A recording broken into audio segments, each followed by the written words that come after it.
상사병에 걸린 머슴. 옛날 어느 마을에 황부자라는 영감이 살고 있었다. 하루는 돌떡이란 떠돌이 머슴 하나가 찾아오더니 밥만 먹여주면 이 집에서 뭐든지 시키는 일은 다 하겠다고 말하였다. 황부자는 돌떡이를 보더니 힘도 셀 것 같아 흔쾌히 머슴으로 받아주었다.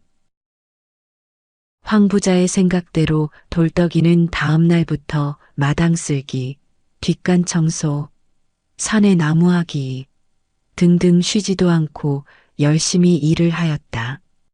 이런 모습을 본 황부자는 일자라는 돌떡이를 보고는 흐뭇한 미소를 띄었다. 그러던 어느 날, 돌떡이는 그날도 아침 일찍 일어나 아침밥을 거뜬히 먹고 집안일을 열심히 하기 시작했다. 여기저기 청소를 하던 중에 집 후원에서 나무 밑을 청소하다가 별당에서 글 공부하는 규수의 얼굴을 처음 보게 되었다. 기름 바른 머리와 분 바른 얼굴에 맑은 눈동자와 단아한 자태는 보는 사람으로 하여금 감탄을 아니할 수 없을 만큼 예뻤다. 격언의 금수도 빛을 보면 호부를 가릴 줄 안다는데 하물며 머슴도 사람인지라 어찌 느낀 바가 없었으랴. 머슴은 그날 밤 이 아름다운 규수의 환상 때문에 뒤척이며 잠을 이루지 못하였다. 이튿날 머슴은 또 후원을 찾아가 처녀를 보았고 또 다음 날 다시 그 다음 날도 찾아갔다. 날이 갈수록 처녀와 시선이 마주쳤을 때 느끼는 감정은 참으로 야릇하고 달콤했다. 그것은 돌떡이뿐만 아니었다. 지나가는 사람 하나 없이 홀로 공부하고 있던 처녀도 외로운 처지라 싫어하는 내색은 아닌 것 같았다. 천한 몸으로 생각지도 못할 일이지만 정에는 역시 경계가 없었다. 돌떡이는 후원일을 보살핀 척하며 별당 구경을 가는 것이 매일의 일과가 되었고 끝내는 밤낮을 가리지 않게 되었다. 남의 눈을 피하며 보는 눈길은 어언간 미소로 변하였고 그 미소는 다시 은밀한 대화로 통하였다. 돌덕아, 내가 그리 좋으니? 아씨, 제가 태어나서 첫눈에 반한 여자는 아씨뿐입니다. 내가 몸둘 바를 모르겠구나. 이 일을 어찌한단 말이냐? 나도 너가 자꾸만 좋아지는구나. 두 사람은 이렇게 조금씩 사랑을 싹 피우고 있었다. 그러던 어느 날 돌떡이는 처녀로부터 남의 눈을 피하여 밤마다 천자를 배우기로 하였다. 밤마다 야심삼경이면 아무도 모르게 글을 가르치고 배우는데 돌떡이는 하나를 물어 열을 아는 재주가 있었다.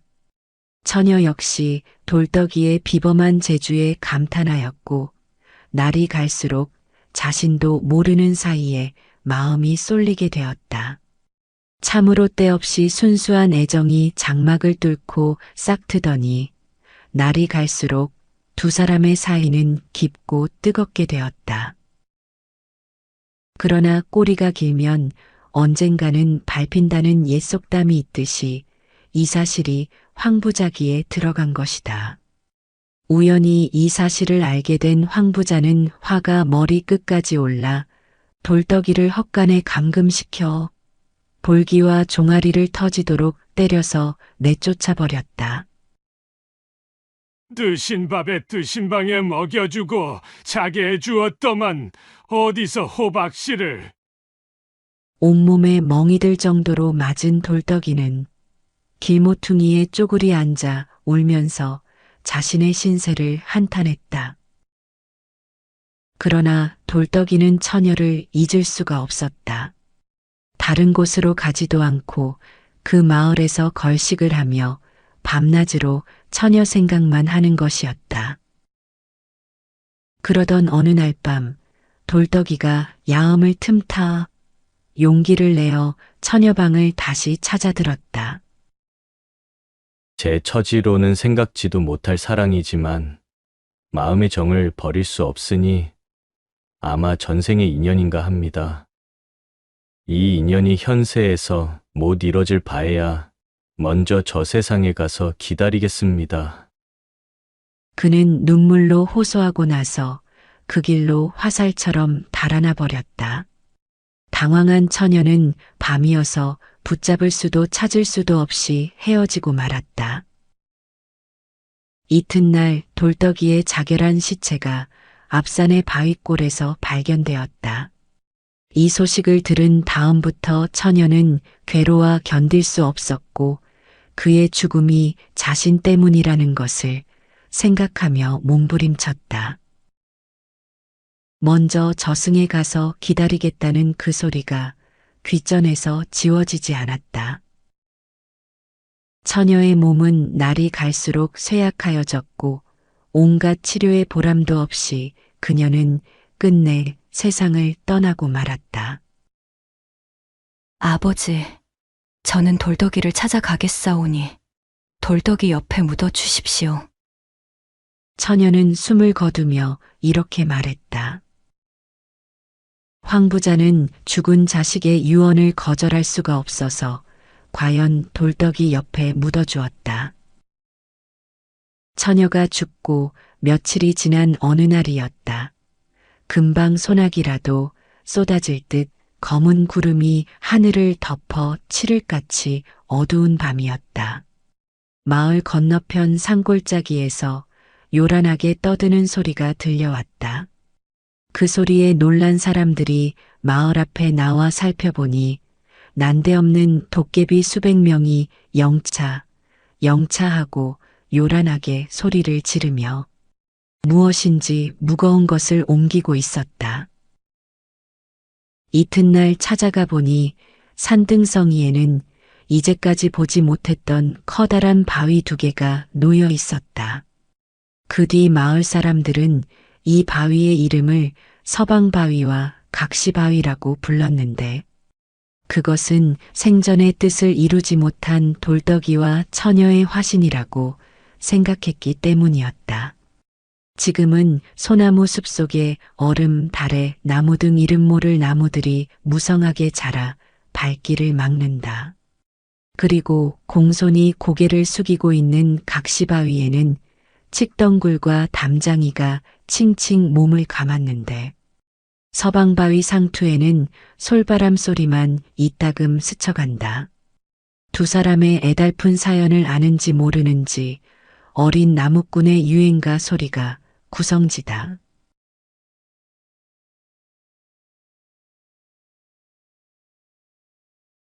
옛날 청룡골이라는 마을에 한 젊은 부부가 살고 있었는데 슬아에는 아들 하나가 있었다.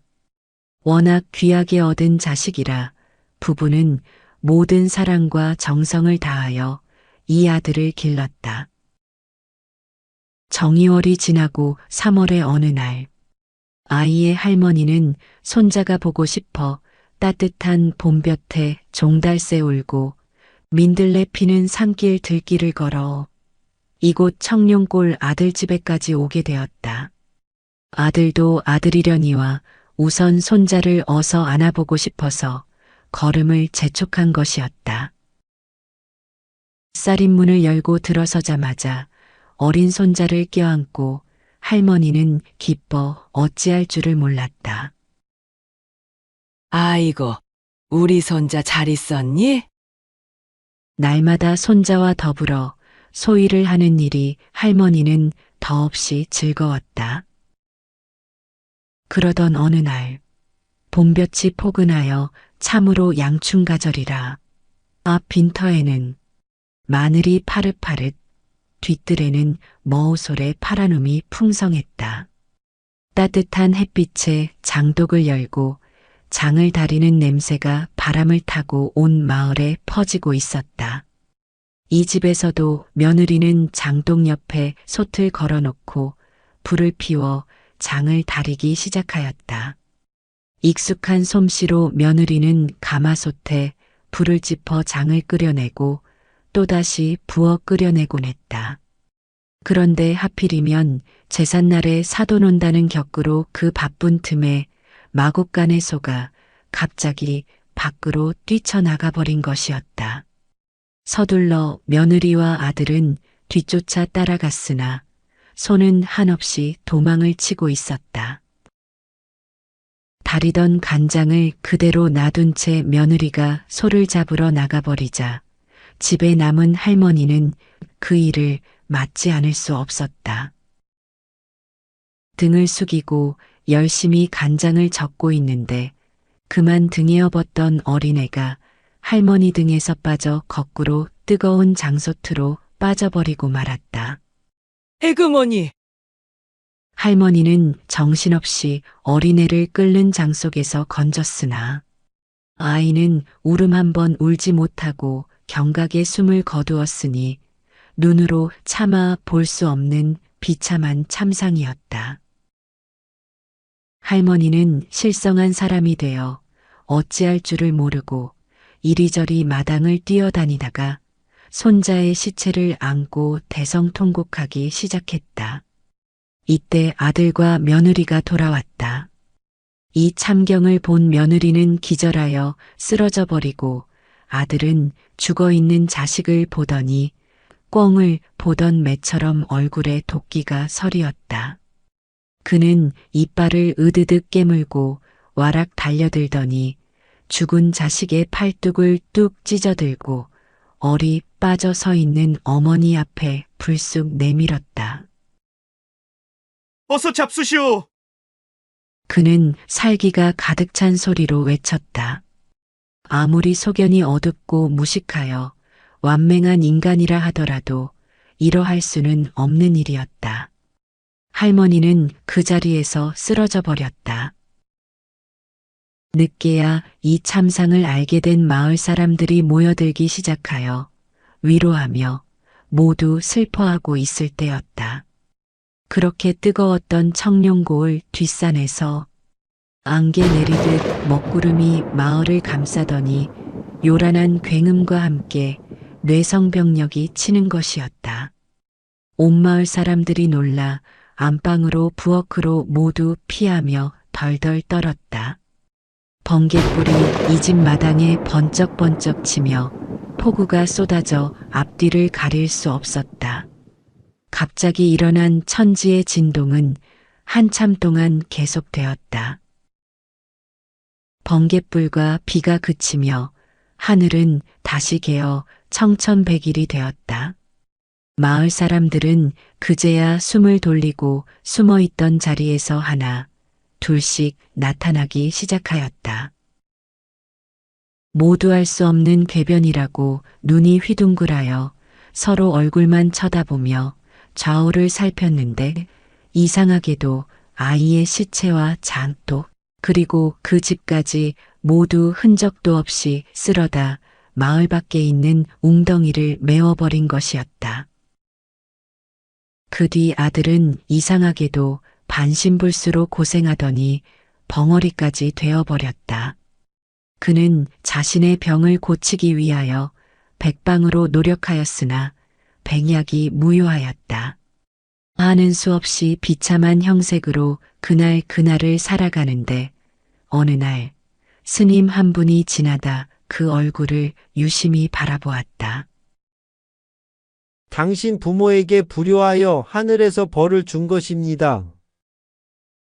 스님은 하늘에 기도드릴 것을 부탁하였다. 아들은 크게 뉘우쳐 깨닫고 다음날 제수를 준비하여 뒷산 정결한 곳에 자리 잡고 하늘을 우러러 정성껏 제사를 올렸다. 그토록 무지하고 불효한 인간의 기도에도 하늘이 감동한 바 있어 며칠 뒤 꿈에 옥황상제께서 나타났다. 오늘로써 너의 병을 고쳐주고 다시 아들을 하나 줄 테니 잘 길러라. 깨어보니 꿈이었다. 그 뒤 그의 병은 모두 나았고 다시 아들도 하나 얻게 되었다. 이 이야기는 청룡골 주민들은 아는이 없고 외부의 팔순 노인들 몇 분만이 전하여 주고 있다. 준엄한 청룡골 뒷산에는 푸른 소나무가 무성하게 자라는데 요즘 새마을 사업으로 옛날의 정취는 점점 퇴색되어 가고 있다.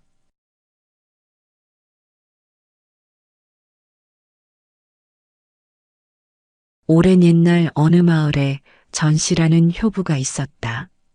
이 효부는 일찍 남편을 여의고 근근히 이어가는 생활에 홀로 계시는 시아버지를 모셔야 하는 어려움이 있었다.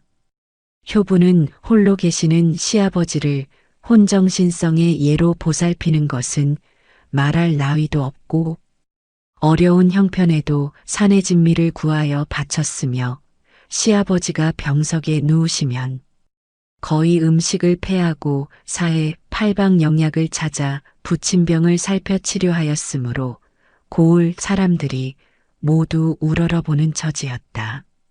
봄에는 산나물을 캐고 여름에는 물고기, 가을에는 각색 과일, 겨울에는 산고기를 구하여 부친의 구미에 조석 공양을 삼은 전효부는 오직 시부를 모시는 것이 인생낙의 전부였다. 봄이 지나 가을이 와도 해가 지고 달이 떠도 조심석사 오직 일념으로 봉양하였는데 어느 무더운 여름이었다. 삼복더위에 지친 시부는 저녁을 먹고 뜰 앞마당에 멍석을 펴놓고 모기불에 부채질을 하다가 잠이 들고 말았다. 전효부도 옆에 앉아 부채질을 하다 잠깐 잠이 들었다. 잠든 사이 효부의 꿈에 시아버지께서 나 좀 살려라. 하고 외치며 사라지는 것이었다. 깜짝 놀라 깨고 보니 꿈이었다. 잠에서 깨어난 효부는 정신을 차리고 시아버지를 찾았다. 하지만 옆에 자고 있던 시아버지는 안 보이고 쌀인문 밖으로 흰옷만 번듯 사라졌다. 전효부는 뒤쫓아 뛰어나갔다. 큰 호랑이가 시아버지를 등에 업고 벌써 동구 밖에까지 나가는 것이었다. 호랑이가 아버지를 업고 달아나는 것임을 그제야 알고 몹시 당황한 나머지 아버지, 아버지. 하고 외쳤으나 대답이 없었다. 호랑이는 암냇물을 건너 산으로 도망가는 것이었다. 전효부는 울며 따라갔다. 우지한 산짐승아, 하필 우리 아버지를 데려가느냐? 나마저 물고 가거라. 하고 외치며 방성통곡을 하였다. 전효부는 허겁지겁 냇물을 건너 따라가면서 애절하게 우는 것이었다. 전효부의 효심에는 상군인 호랑이도 천도가 무서웠던지 다시 냇물을 건너 마을 앞 정자에 늙은이를 버리고 달아났다. 전효부는 달려와 아버지를 집으로 모시고 서늘한 팔다리를 주무르니 한참 후에 다시 회생하였다. 효부의 애절한 정성에 상군도 감동하여 놓아준 것이다. 효부의 성효는 아버지를 구하고 말았다는 소문이 온 마을에 전해지자 온 마을 사람들은 큰 돌을 하나 구하여 그 돌에 효부전시 지려라 각하여 세웠다. 그러나 장구한 세월에 이 비는 없어지고 시장 앞 시내를 소자천이라 전하여지고 있을 뿐이다.